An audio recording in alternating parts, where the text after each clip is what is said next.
महापालिका निवडणुका महायुतीमध्ये लढायच्या आहेत, हीच भूमिका ठेवा असे आदेश उपमुख्यमंत्री एकनाथ शिंदे यांनी शिवसेनेच्या मंत्र्यांना दिलेत।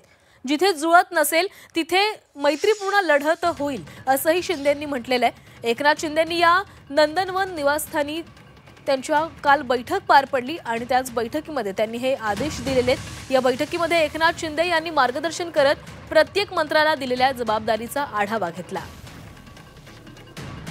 तर बैठकीमध्ये शिंदेंनी काय आदेश दिलेले आहेत पाहूयात।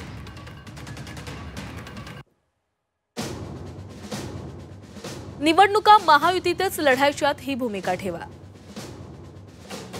मनपा झेडपी निवडणुका महायुतीमध्ये लढायच्या आहेत। जिथे काही जुळून येत नसेल तिथे शेवटचा पर्याय म्हणून मैत्रीपूर्ण लढू, अन्यथा सर्वत्र महायुती म्हणूनच लढू।